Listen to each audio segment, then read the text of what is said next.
Hello everyone, welcome to edit classes. मेरा नाम है Devyani Agarwal. Guys, class 12 informatic practices का आज हम देखने वाले हैं चैप्टर 5 इंटरनेट वेब का थर्ड टॉपिक जो है टाइप्स ऑफ नेटवर्किंग डिवाइसेस। इससे पहले मैं बता दूं कि हमने इसके दो टॉपिक जो थे वो हमने कवर कर लिए हैं। फर्स्ट टॉपिक हमने कवर करा है इसमें introduction to computer network, and second topic था टाइप्स ऑफ नेटवर्क, वो हमने इसमें कवर कर लिया है और उनके वीडियोस आप इनके डिस्क्रिप्शन बॉक्स में जाके लिंक से देख सकते हैं। हाँ, और जिन्होंने अभी तक चैनल सब्सक्राइब नहीं किया है, प्लीज चैनल को सब्सक्राइब कीजिए और बेल आइकन को प्रेस कीजिए, जिससे कि आने वाले लेक्चर्स आपके मिस ना हो, उनकी लिंक्स उनकी अपडेट्स आपको मिलती रहे। और हाँ, जो भी हमने प्रीवियस वीडियो रिलीज करे उनकी सारी लिंक्स आपको हमारे डिस्क्रिप्शन बॉक्स में मिलेगी। और हाँ, मेरे पास क्वेश्चंस भी आ रहे हैं कि मैम ये सारे जो मैं वीडियोस अपलोड कर रही हूँ, ये जो मैं नोट्स दे रही हूँ, तो ये सब फ्री है क्या? हाँ, तो गाइस बिल्कुल फ्री है। आप बस जाइए डिस्क्रिप्शन बॉक्स में, जो भी मैं वीडियो डालूँ, कोई भी वीडियो उठा लीजिए, उसके डिस्क्रिप्शन बॉक्स में जाइए, वहाँ पे आपको सारी लिंक्स मिलेगी। हम क्या करते हैं, जब भी वीडियो रिलीज करते हैं साथ ही साथ में मैं जिस पीडीएफ से आपको पढ़ाती हूँ, वो पीडीएफ हम टेलीग्राम चैनल पे एज इट इज अपलोड कर देते हैं। तो आप डिस्क्रिप्शन बॉक्स में जाकर उस टेलीग्राम लिंक से हमारे ग्रुप को ज्वाइन कर सकते हैं। हमारे दो टेलीग्राम चैनल बने हुए हैं, एक है 11th का आईपी का और एक 12th आईपी का। तो आप जिस भी क्लास के हैं, अगर 11th के हैं तो 11th वाला ज्वाइन कीजिए, 12th के हैं तो 12th वाला ज्वाइन कीजिए। अभी तक जितनी भी यहाँ पे वीडियो हमने अपलोड की है, सबकी पीडीएफ आपको वहां पर मिलेगी। तो गाइस, हम वहां से सारा कोर्स ले सकते हैं, क्योंकि होता है ना कि जिससे पढ़ाया है वो कंटेंट हमारे पास होना चाहिए कि मैम ने पढ़ाया एक्चुअली कहाँ से। तो वो पूरा कंटेंट आपको टेलीग्राम चैनल पर मिलेगा। इवन होता क्या है कि इसमें, ऐसे तो आपको मैंने बोल रखा है कि मैं एनसीईआरटी से पढ़ाती हूँ, तो इसमें एनसीईआरटी का कंटेंट तो है, प्लस मुझे मेरी अंडरस्टैंडिंग में जो पॉइंट्स है वो एड ऑन में करते जाती हूँ उसमें, तो वो भी आपको एक्स्ट्रा इस पीडीएफ में मिलेंगे। तो आप जाके टेलीग्राम चैनल को ज्वाइन कीजिए और वहां से वो जो भी पीडीएफ आपको चाहिए आप वहां से देख सकते हैं। ठीक है। और गाइस, हाँ, फ्री ऑफ कॉस्ट है, कोई भी कॉस्ट नहीं है नोट्स की, आप वहां से इजीली इसको ले सकते हैं। ठीक है। चलिए, तो आज हम जो टॉपिक थर्ड है हमारा टाइप्स ऑफ नेटवर्किंग डिवाइसेस, हमारे चैप्टर 5 का, वो स्टार्ट करते हैं। ठीक। कोई भी डाउट हो तो प्लीज कमेंट सेक्शन में जरूर कमेंट करिएगा, ठीक है? मैं जरूर उसको सॉल्व करूंगी। ठीक, चलिए देखते हैं। चलिए, तो देखते हैं हमें कौन कौन से यहाँ पे नेटवर्किंग डिवाइसेस के बारे में पढ़ना है। ठीक है। तो देखो, हमारे पास बहुत अलग अलग तरह के नेटवर्किंग डिवाइसेस हैं जो हमें यहाँ पे देखना है। देखो, बेसिकली क्या है कि हमें नेटवर्किंग डिवाइसेस की रिक्वायरमेंट पड़ी क्यों? To communicate data through different transmission media and to configure network with different functionalities. मतलब बात क्या हो रही है यहाँ पे कि अगर मुझे डेटा को अलग अलग ट्रांसमिशन मीडिया से पहुंचाना है तो उसके लिए मुझे नेटवर्किंग डिवाइसेस की नीड है। उसके बाद अगर मेरे पास अलग अलग तरह के नेटवर्क है जिनकी फंक्शनलिटीज अलग अलग हैं, तो एक नेटवर्क से दूसरे नेटवर्क में अगर डेटा पहुंचाना है तो उस कारण भी मुझे क्या है, डिवाइसेस की नीड पड़ेगी। तो बेसिकली बात क्या हो रही है, अगर मैं मेरे ही नेटवर्क के अंदर डेटा पहुंचा रही हूँ तो मुझे नेटवर्किंग डिवाइसेस की नीड है। अगर मुझे मेरे नेटवर्क से दूसरे नेटवर्क में डेटा पहुंचाना है तो मुझे नेटवर्किंग डिवाइसेस की नीड है। ठीक है। तो दो तरीके से मुझे नेटवर्किंग डिवाइसेस की नीड पड़ रही है यहाँ पे। या तो खुद के नेटवर्क में डेटा पहुंचाना है तब भी नीड है, या तो अपने नेटवर्क से दूसरे नेटवर्क में पहुंचाना है तब भी नीड है। ठीक। तो ऐसे करके हमें अलग अलग यहाँ पे नेटवर्किंग डिवाइसेस देखना है। कौन कौन से देखना है? मॉडेम हो गया, हब हो गया, स्विच हो गया, रिपीटर हो गया, राउटर हो गया, गेटवे हो गया, एनआईसी हो गया, ब्रिज हो गया। तो अलग अलग तरह के नेटवर्किंग डिवाइसेस होते हैं जिनके बारे में हम लोग यहाँ पे पढ़ेंगे। ठीक। तो हम स्टार्ट करते हैं सबसे पहले मॉडेम से कि मॉडेम एक्चुअली में होता क्या है। तो मॉडेम का सबसे पहले फुल फॉर्म समझो कि modem stands for modulator and demodulator. ठीक है। देखो, मॉडेम एक बेसिकली क्या है, कन्वर्जन डिवाइस होता है। कन्वर्जन डिवाइस कैसे? सपोज मुझे डेटा पहुंचाना है एक दूसरे को, मैं सेंडर हूँ और कोई एक रिसीवर है, मैं डेटा पहुंचा रही हूँ। ठीक है। तो होगा क्या कि जब मेरे पास से डेटा किसी और के पास जाएगा तो अब कंप्यूटर जो जनरेट करता है डिजिटल सिग्नल्स, तो वो डिजिटल फॉर्म में तो जाएगा नहीं। जब भी नेटवर्क कभी भी अगर एक बोल सकते हैं ट्रांसमिशन मीडिया में ट्रेवल करता है या लाइन पे, टेलीफोन लाइन पे ट्रेवल करता है, तो वहां जाता है एनालॉग फॉर्म में। ठीक। तो उस डिजिटल डेटा को एनालॉग फॉर्म में कन्वर्ट करने के लिए या फिर अपने जो कंप्यूटर से जनरेट डेटा है उसे जिस पाथ पे वो जाएगा या जिस ट्रांसमिशन मीडिया के थ्रू जाएगा, उस ट्रांसमिशन मीडिया के एनालॉग सिग्नल के बारे में बनाने के लिए हमें क्या लगेगा, एक कन्वर्टर की नीड पड़ेगी। तो वही कन्वर्टर का काम कौन करता है यहाँ पे? मॉडेम करता है कि मेरे डिजिटल सिग्नल जो मैं भेज रही हूँ उसे किस फॉर्म में कन्वर्ट करेगा, एनालॉग फॉर्म में, एंड देन दूसरे एंड पे पहुंचाएगा। ठीक। बेसिकली इसका काम क्या होता है? कन्वर्जन का काम। ठीक। It refers to a device used for conversion between analogue signal and digital bits. ठीक। ठीक, हम डायग्राम से समझते हैं इसको, देखो इजीली जल्दी समझ में आएगा। और जो भी मैंने यहाँ पे हाईलाइट किया हुआ है ना, इसे आप ध्यान से देखिएगा क्योंकि ये की पॉइंट्स है इसके, कि मॉड्यूलेटर डीमॉड्यूलेटर बोलते हैं, कन्वर्जन के काम आता है। ठीक। तो ऐसे मैंने कुछ हाईलाइट्स करे हैं पॉइंट, इन्हें ध्यान से देखिएगा। ये याद रखोगे ना तो की पॉइंट्स तुम्हारे लिए बन जाएंगे, तो इजीली तुमको याद आ जाएगा कि एक्चुअली में मॉडेम होता क्या है। ठीक, देखो सपोज ये ए मान लो मेरे पास सेंडर है, ये डेटा सेंड कर रहा है बी को। ठीक है, इन दोनों के बीच में कम्युनिकेशन है, ए सेंड कर रहा है डेटा बी को। अब ए ने क्या करा, डिजिटल सिग्नल को सेंड किया। ठीक है, ए ने अपना डेटा सेंड किया जो कि डिजिटल सिग्नल के फॉर्म में आया, लेकिन अब वो जाएगा टेलीफोन लाइन पे एनालॉग फॉर्म में। तो क्या करा हमने, बीच में एक लगा दिया मॉडेम। ठीक, ये मॉडेम ने क्या करा, डिजिटल सिग्नल को कन्वर्ट कर दिया एनालॉग में। ठीक, मतलब बोल सकते हैं टेलीफोन लाइन पे जाने से पहले डिजिटल सिग्नल को कन्वर्ट किया गया एनालॉग में। अब ये analogue signal easily telephone line पे हमारे ट्रांसमिशन मीडिया से चले जाएगा। ठीक, जब ये दूसरे एंड पे पहुंचेगा तो अब क्या है, कंप्यूटर वापस से कौन सी लैंग्वेज समझेगा, डिजिटल। तो अब इस एनालॉग सिग्नल को वापस से कन्वर्ट किया जाएगा डिजिटल में, किसके थ्रू, ये बीच में मॉडेम वापस एक सेंडर रिसीवर एंड पे हमने लगा दिया, जो क्या काम कर रहा है, एनालॉग को कन्वर्ट कर रहा है डिजिटल में। ठीक, अब ये डिजिटल सिग्नल बी इजीली ले ले, तो क्योंकि वो उसके फॉर्म में आ गया, जो जो वो रिसीव कर सकता है उस फॉर्मेट में आ गया, तो वो इजीली ले लेगा। तो यही काम पूरा होता है मॉडेम का। ठीक है, to transmit data from sender to receiver, digital data are converted to analog signal and the medium, be it free space or a physical media हो सकता है, carries the signal to the receiver। बोल क्या रहे हैं कि जब भी हमें सेंडर से रिसीवर की तरफ हमारा डिजिटल डेटा को सेंड करना रहता है, तो वो डिजिटल डेटा को पहले कान में कन्वर्ट करता है एनालॉग सिग्नल में, एंड ये जो मीडियम है इस सिग्नल को कहाँ तक लेके जाता है, रिसीवर में। अब ये जो मीडियम है ये तो फ्री स्पेस भी हो सकता है या फिर एक फिजिकल मीडिया भी हो सकता है, मतलब वायर से कनेक्टेड भी हो सकता है, वायरलेस मीडिया भी हो सकता है। ठीक है, नेक्स्ट, दो मॉडेम्स होते हैं जो मतलब यहाँ पे क्या होता है, जितने भी सोर्स और डेस्टिनेशन है उनके पास, दोनों के पास क्या क्या रहता है, मॉडेम रहता है। सोर्स के पास भी मॉडेम रहेगा और डेस्टिनेशन नोड के पास भी क्या रहेगा, मॉडेम रहेगा। ठीक, उसके बाद the modem at the senders and act as a modulator that convert the digital data into analog signal। कि हमारे पास जो सेंडर के पास जो मॉडेम रहता है इसको हम क्या बोलते हैं, मॉड्यूलेटर। देखो इसके फुल फॉर्म क्या, पहला टर्म मॉड्यूलेटर। किसको कहा जाता है, सेंडर्स के पास, सेंडर के एंड के पास जो मॉडेम है उसे मॉड्यूलेटर कहते हैं। तो मॉड्यूलेटर का काम क्या रहता है, डिजिटल डेटा को एनालॉग सिग्नल में कन्वर्ट करते हैं। देखो यहाँ से क्वेश्चन बन गया कि मॉड्यूलेटर का काम क्या होता है, मॉडेम का काम नहीं छोड़ो, मॉड्यूलेटर का काम क्या होता है। मॉड्यूलेटर का काम क्या होता है, डिजिटल डेटा को एनालॉग सिग्नल में कन्वर्ट करने का। ठीक है, एक की पॉइंट यहाँ से बन गया। उसके बाद the modem at the receiver end act as a demodulator, हमारे फुल फॉर्म का सेकेंड वाला पार्ट डी मॉड्यूलेटर। जो रिसीवर एंड के पास मॉडेम है उसे क्या बोला जा रहा है, डी मॉड्यूलेटर बोला जा रहा है। क्यों, क्योंकि वो एनालॉग सिग्नल को कन्वर्ट कर रहा है डिजिटल डेटा में। तो अगेन एक की पॉइंट बन गया कि डी मॉड्यूलेटर क्या होता है, तो डी मॉड्यूलेटर का काम क्या होता है, एनालॉग सिग्नल को डिजिटल डेटा में कन्वर्ट करना। किसके पास होता है, रिसीवर के पास होता है। मॉड्यूलेटर किसके पास होता है, सेंडर के पास होता है। ठीक है, तो यहाँ से कुछ हमारे बोल सकते हैं ऑब्जेक्टिव्स भी फ्रेम हो रहे हैं। पहला तो फुल फॉर्म हो गया, सेंडर एंड के पास क्या होता है, मॉड्यूलेटर होता है। मॉड्यूलेटर का काम क्या होता है, डिजिटल डेटा को एनालॉग सिग्नल में कन्वर्ट करना। रिसीवर एंड पे क्या होता है, डीमॉड्यूलेटर होता है। डीमॉड्यूलेटर का काम क्या हो गया, एनालॉग सिग्नल को डिजिटल डेटा में कन्वर्ट करना। ठीक है, तो ये था मॉडेम। चलो नेक्स्ट देखते हैं रिपीटर। देखो रिपीटर नाम से समझो कि कुछ रिपीट करने का काम करेगा। रिपीटर है तो क्या करेगा, रिपीट करने का काम करेगा। ठीक, अगेन ये इसके नाम से समझना, इट इज अ इट नहीं, repeater is an analogue device. ये एक एनालॉग डिवाइस होता है। एनालॉग डिवाइस है मतलब कहाँ काम करेगा, अगर एनालॉग डिवाइस है तो जहाँ एनालॉग सिग्नल जाते हैं वहां पे करेगा। तो एनालॉग सिग्नल जाते हैं कहाँ पे, केबल पे जाते हैं। ठीक है, तो is analog device that works with signal on the cables to which it is connected। मतलब जिस भी केबल पर रिपीटर कनेक्ट रहेगा वहां पे जितने भी एनालॉग सिग्नल ट्रेवल करेंगे उस पे कौन काम करेगा, हमारा वो रिपीटर जो वहां पे कनेक्ट है। ठीक है, अब इसका काम क्या होता है, देखो होता क्या है, समझो कि जब भी हम केबल में कोई हमारा सिग्नल भेजते हैं, जब भी केबल से सिग्नल जाते हैं तो उनकी स्ट्रेंथ कभी कभी वीक हो जाती है। देखा है ना, हम भी जब भी फोन पे बात करते हैं तो कितनी बार ऐसा होता है कि सामने वाले के सिग्नल प्रॉपर नहीं आते, उसकी वॉइस क्लियर नहीं आती, तो वहाँ होता क्या है कि सामने वाले से जो हमें सिग्नल मिलते हैं ना वो वीक हो जाते हैं।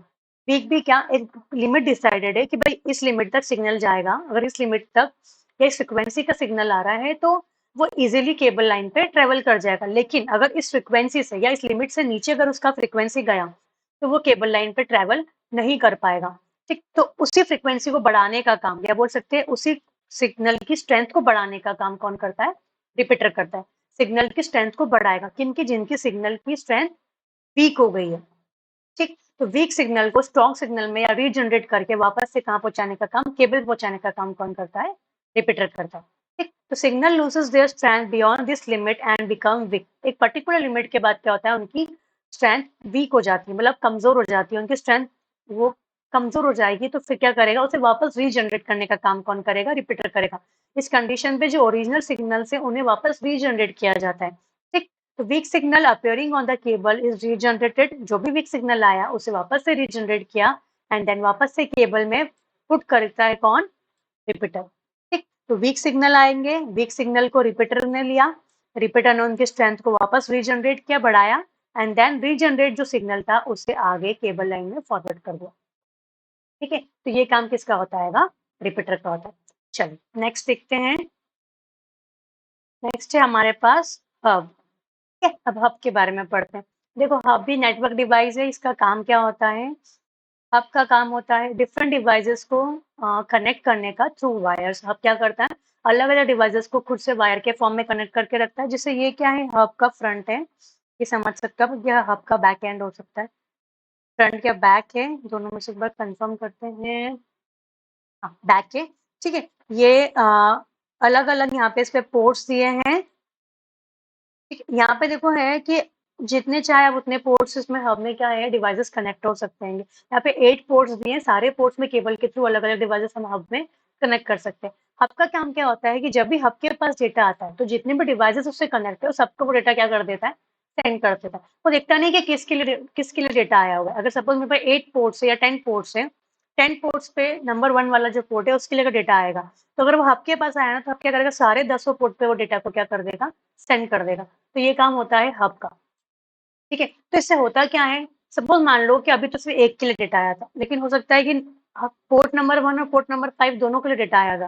तो वो क्या करेगा, 1 और 5 सेम टाइम पे अगर दोनों के लिए डेटा आया तो वो क्या करेगा, दोनों का डेटा सारे पोर्ट पे सेंड कर देगा। उनके पास भी आएगा, सारे पोर्ट्स के पास भी जाएगा। तो यहाँ पे डेटा क्या हो रहा है, कोलाइड हो रहा है। ठीक है। 1 के पास खुद का डेटा आया, 5 का भी आया, 5 के पास खुद का आया, 1 का भी आया। तो उनका डेटा कहीं ना कहीं क्या हो रहा है, कोलाइड कर रहा है। तो इससे क्या होता है, सिक्योरिटी इश्यूज भी बहुत सारे आते हैं, क्योंकि सारा डेटा जो भी इसके पास आता है वो सबको भेज देता है। मतलब एक तरह से ब्रॉडकास्टिंग का काम करता है, तो ब्रॉडकास्टर कहलाता है अब। ठीक है। अब इसके पास होता इसलिए है क्योंकि इसके पास कोई राउटिंग टेबल नहीं होती। राउटिंग टेबल का मतलब क्या, जब भी कोई डेटा आपके पास आता है तो उसमें राउटिंग टेबल के पास सारी इन्फॉर्मेशन होती है कि कहाँ से आया और किसके पास जाना है। तो राउटिंग टेबल नहीं है तो कोई इन्फॉर्मेशन नहीं है, रूट की कोई इन्फॉर्मेशन नहीं है, तो वो क्या करता है, सबको डेटा भेज देता है। तो ये क्या है, पुराने टाइम में यूज होता था, आजकल तो इनको अलग अलग स्विच आ गए हैं। ठीक है। तो स्विच से इनको गेटवे आ गए हैं, अलग अलग डिवाइसेस आ गए हैं, तो उनसे रिप्लेस कर दिया। तो इतने जो ये प्रॉब्लम था, सिक्योरिटी इशू था, अब इतना नहीं होता। पहले के टाइम पे इसको यूज करते थे, बट अब क्या है, टेक्नोलॉजी एडवांस होती है, स्विच ने ही ये काम इजीली संभाल लिया। ठीक। तो चलिए आगे देखते हैं। ये से डीलिंग का आपने घर में देखा ही होगा पहले। तो डीलिंग के बहुत सारे बॉक्सेस आते हैं नेट के लिए। ठीक है। और ये इसका आपका एक स्ट्रक्चर है जो एनसीईआरटी की बुक में भी आपको मिल जाएगा। ठीक। चलिए नेक्स्ट देखते हैं, स्विच जो मैं बात कर रही थी अभी। हमारे लैन में सबसे सेंट्रल रोल जो प्ले करता है ना, वो स्विच ही करता है। ये भी अगर नेटवर्किंग डिवाइसेज है और सबसे इंपॉर्टेंट रोल लैन में इसका ही रहता है। ठीक है। ये भी क्या करता है, अलग अलग कम्युनिकेटिंग डिवाइसेस और मल्टीपल कंप्यूटर्स को साथ में कनेक्ट करता है। ठीक। जब भी डेटा इसके पास आता है स्विच के पास, तो स्विच क्या करता है ना, उसमें से डेस्टिनेशन एड्रेस जो है ना, पहले वो पता करता है। हमें मालूम है जब भी डेटा ट्रेवल करता है तो पैकेट्स के फॉर्म में करता है ना। तो ये पैकेट में से क्या करेगा, डेस्टिनेशन जो एड्रेस है, कि अगर डेटा सोर्स से आया है तो उसको जाना कहाँ है, तो उस पैकेट में से डेस्टिनेशन एड्रेस को निकालता है। उसके पास राउटिंग टेबल होती है, उसमें दिखता है एंड देन उसको पैकेट को आगे पहुंचाता है। तो इससे क्या हो रहा है, जो हब का एक ड्रॉबैक था कि वो ब्रॉडकास्ट कर रहा था, तो यहाँ पे ब्रॉडकास्ट नहीं होगा। यहाँ पे वो क्या कर रहा है, जो डेटा उसके पास आ रहा है ना, वो जिसके पास जाना है उसी के पास भेज रहा है, मतलब डेस्टिनेशन के पास ही पहुंचा रहा है। जैसे वहां क्या हो रहा था, फर्स्ट पोर्ट और फिफ्थ पोर्ट दोनों के पास डेटा दोनों का जा रहा था। तो यहाँ ऐसा नहीं होगा, अगर 1 का डेटा है तो 1 के पास ही आएगा, 5 का डेटा है तो 5 के पास ही आएगा। ठीक है। क्यों, क्योंकि यहाँ पे राउटिंग टेबल है इसके पास देखने के लिए, और ये खुद डेस्टिनेशन एड्रेस को निकाल रहा है, इस कारण से। ठीक। Thus it send signal to only selected devices instead of sending to all. ये सबको ना भेजते हुए जिसके पास जाना है सिर्फ उसी को डेटा भेजता है ना।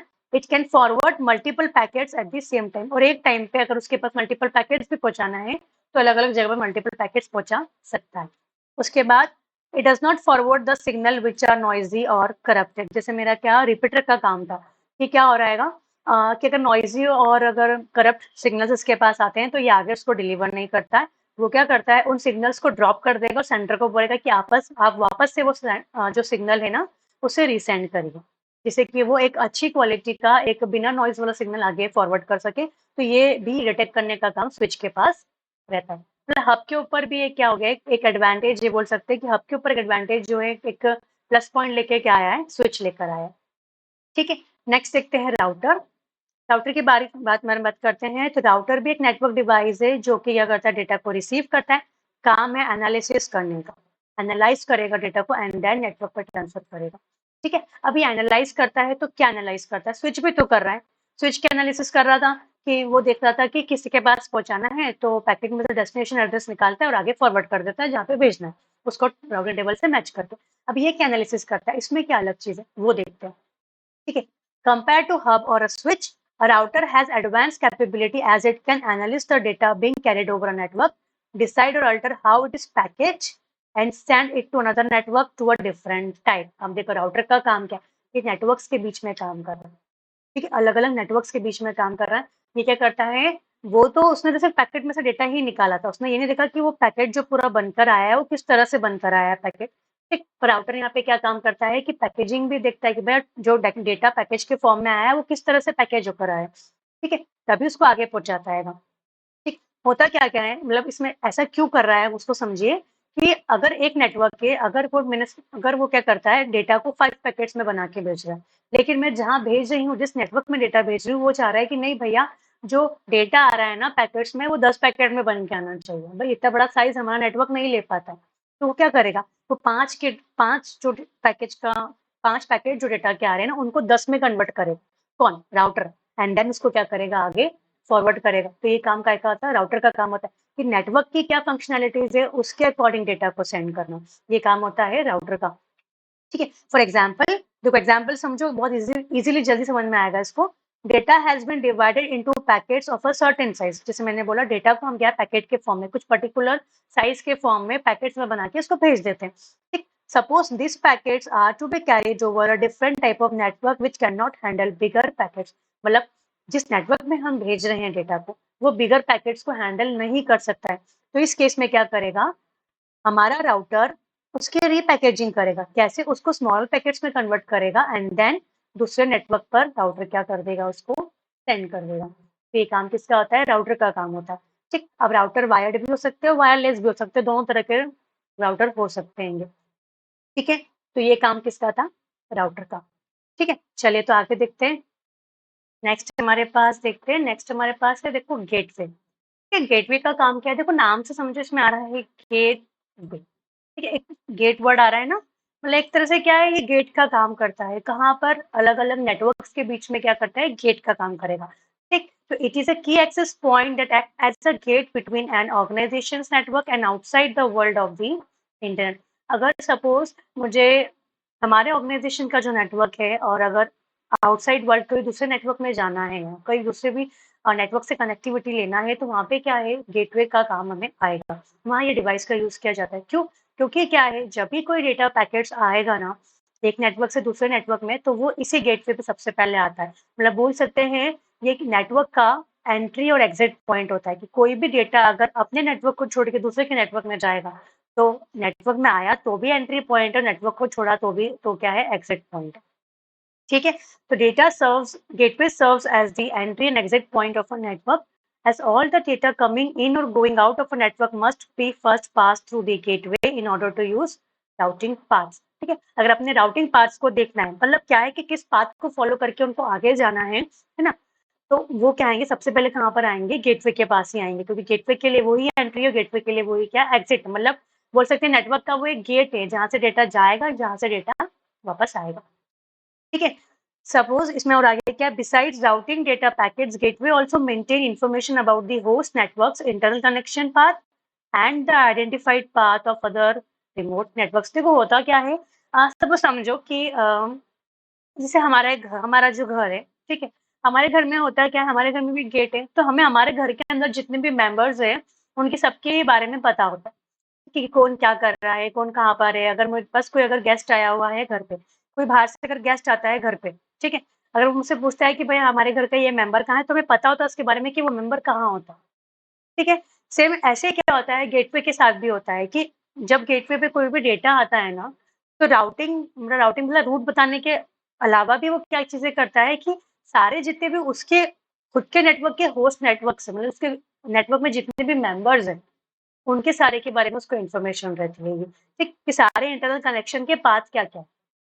ठीक है, खुद के नेटवर्क के कनेक्शन का पूरे पाथ के बारे में उसको इन्फॉर्मेशन रहती है, प्लस जो बाहर से हमारे अगर कोई नया मेंबर आता है, तो हम उसके बारे में भी इन्फॉर्मेशन रखते हैं, भैया आप कौन हो, कहाँ से आए हो, आपका क्या मतलब सब सारी चीज़ें फलाना-ढिमाना सब चीज़ें पूछते हैं अपन उनसे। ठीक, तो सेम ऐसा क्या होता है कि बाहर से भी अगर कोई नेटवर्क या कोई नेटवर्क से डेटा आता है, तो उस नेटवर्क के बारे में भी क्या रहता है वो कुछ आइडेंटिफाई पाथ्स के बारे में इन्फॉर्मेशन भी रखता है कौन? गेटवे रखता है। मतलब सिंपल सा इसका काम है कि अगर कोई भी डेटा बाहर से आया है, तो जहाँ से आया है, उस रूट के बारे में उसको पता होगा।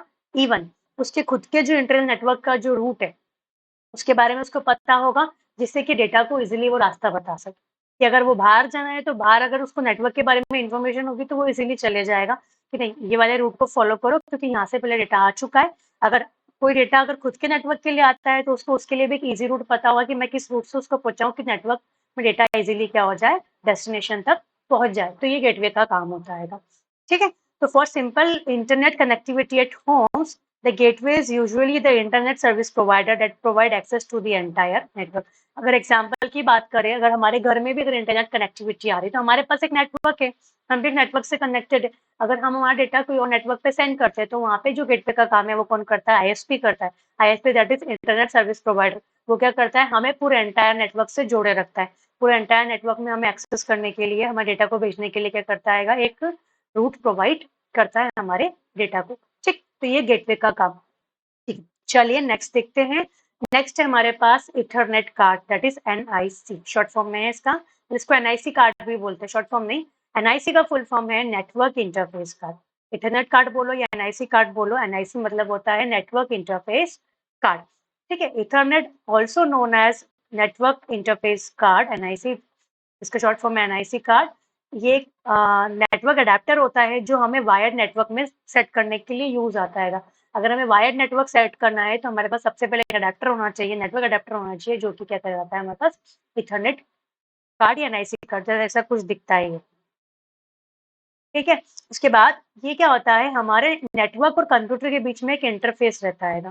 ठीक, कंप्यूटर को नेटवर्क से जोड़ने का काम कौन करता है? इथरनेट कार्ड करता है, एक वायर्ड नेटवर्क। ठीक, एक वायर्ड नेटवर्क फॉर्म करने के लिए।